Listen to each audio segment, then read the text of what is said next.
Hello and welcome to Hank Games Without Hank. My name is John Green. I'm the manager of the fifth place AFC Wimbledon Wimbly Womblys. Boy, we are always in fifth. Today we're taking on QPR. I thought they were in the Premier League in this game, but in this game they're in the Championship. So we're going to try to defeat them, humiliate them, and make them bow before us. Even though they have Stone Cold Steve with the C. Austin, who I'm very proud to see moving on to such great things. As you can see, John Green and John Green are on the bench today. They're exhausted after playing in several straight games. But we've got Dicko and Dini up top. It's a buddy comedy, but lately not a very funny one because neither of them has been scoring. So hopefully Dicko and Dini especially, has really been struggling with his form. And I had a talk with him before the game about the importance of maybe not being such a wastrel. Did I use that word correctly? Not being the kind of guy who constantly drinks and parties and stays out late and meets people and brings them home with him. And, I think it's fine. I think it's great. I don't want to judge people's behavior. Like, I want him to be happy and have a fulfilling private life and all that stuff. But, like, you can't bring it to work, Meredith. You know what I mean? Like, I don't bring my personal life to work. Why did you laugh out loud at that? Oh, because my wife works here and because I do bring my personal life to work in every facet of my personal life, including bringing my children to work. Yeah, but that's fine. But that's fine. That's the culture here. I made it clear to Dini it's not the culture at AFC Wimbledon. And that, in fact, as I pointed out to Dini, I was like, listen, man, I enjoy a good glass of wine. Do I drink during the games? Well, I do. But I am a manager. You are a player. You need to get your crap together. So I'm giving him this opportunity because I think that he's a good man and a good Stone Cold Steve with the C. Austin is absolutely dribbling. Absolutely. Oh, no. God, if I'd given up a goal there, I would have been blamed. I would have been blamed by Wombly supporters. By the way, Seb Brown back in goal because I couldn't handle Amankwa's pants. He only wears pants even when it's warm, and I can't handle it. So I know he's a better goalkeeper, Amankwa, but the pants thing, I've got to work on him. Work with him on it. I'm not speaking very clearly today. Anyway, the topic of today's video is school uniforms, which I am in favor of. Oh, get past the goalie! Oh, Case ain't loose. More like Case ain't not loose enough. Just gotta, just gotta let it all go and play just open, free-flowing football a little bit. Damn it, Case ain't loose. That would have been a great moment to have a wonderful pass. So anyway, I'll tell you why I'm in favor of school uniforms. My son goes to school, and he has a school uniform, and it's just freaking adorable. I mean, it's unbelievably cute. All the kids in their school uniforms, all these like tiny little children walking around in their school uniforms. It's so cute. It's so much cuter than if everyone had to pick their clothes and we were constantly fighting with him about whether he was going to wear his Transformers shirt or his Star Wars shirt when he is not even familiar with either of those franchises.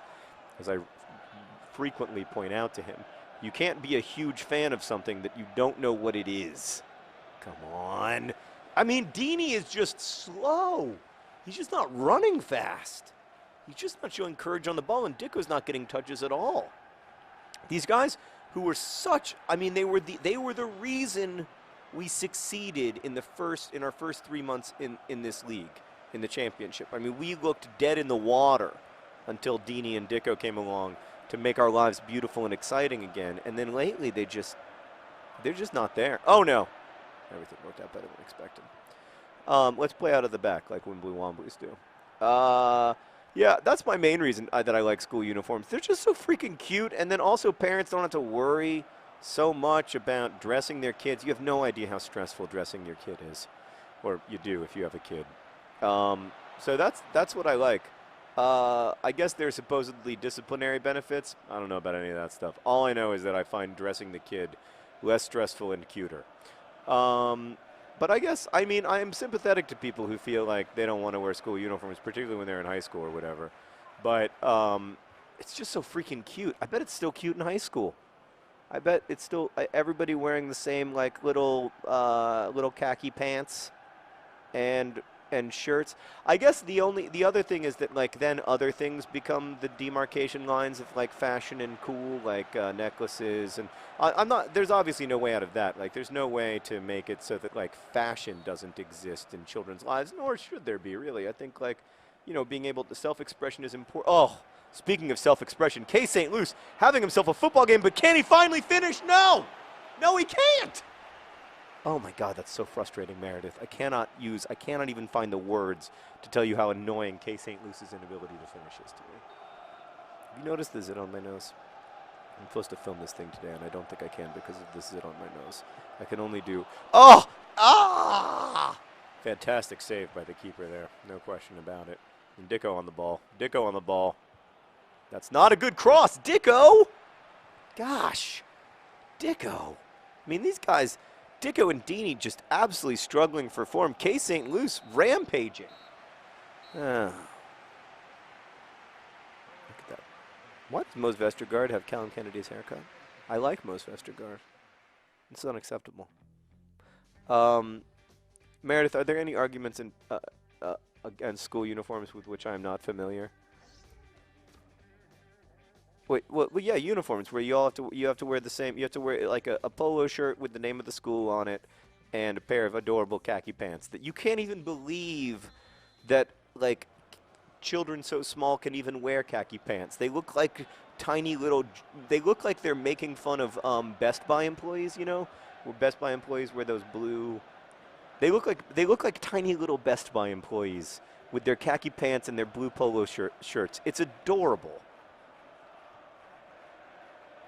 Oh, dress codes that are unfair to girls because they're like, yo, you have to wear like, yes, it has to be 3 inches above the.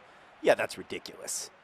I do think it's weird how often dress codes for women are at schools are like, oh, you can't wear X because it's going to, you know, bring about the excitement of young men or whatever, which is just ludicrous. Get there! Pure courage! Oh, that was one of the purest, most beautiful things I've ever seen in my life until the finish, when it became hideous and unwatchable.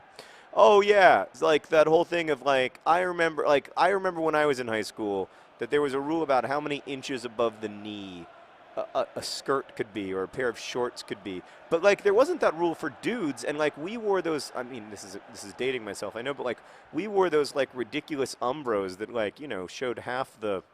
They were way too short in retrospect. Although, you know, we had nice legs. I don't know. I'm not going to apologize for it. I liked the way that I was built. I wasn't trying to hide anything back then.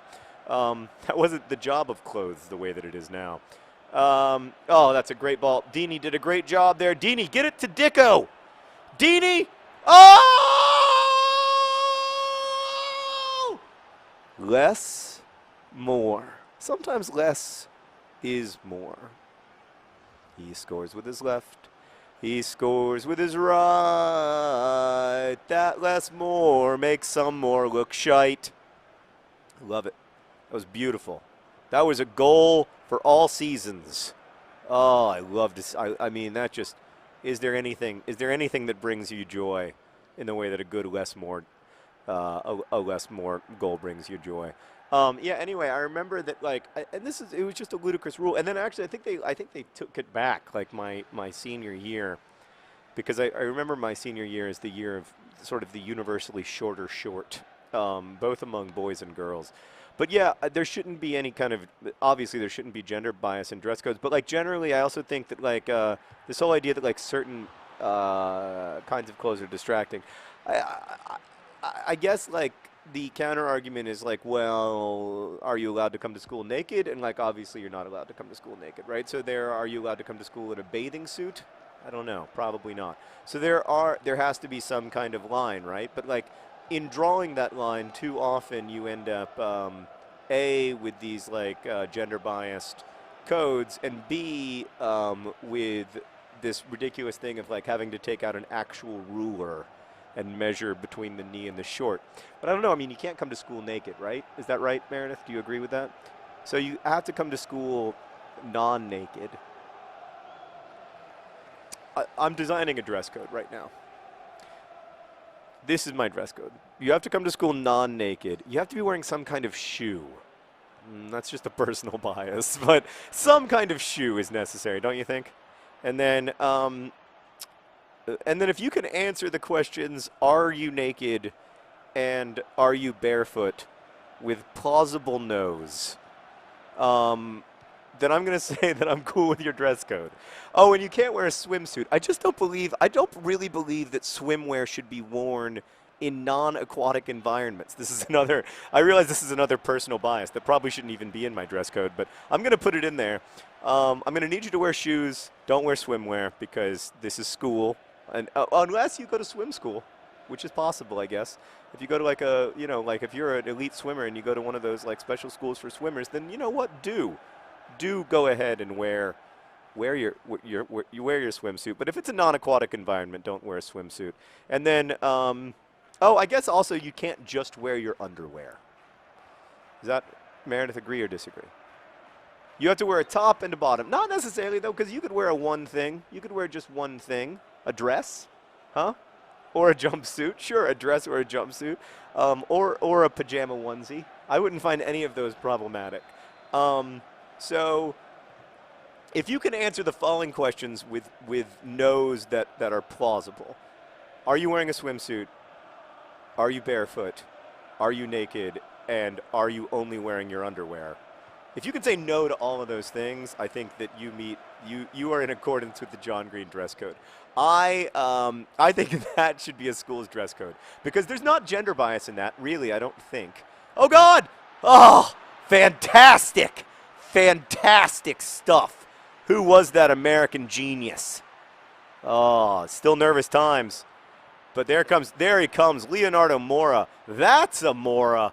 Oh, it's good stuff. Playing out of the back. Did we just win the game? Did we just make our opponents suffer? We did. Congratulations. That's my dress code. Please abide by it if you ever come to one of my signings. Thank you for watching. Smell your pits and shame, QPR. Best wishes.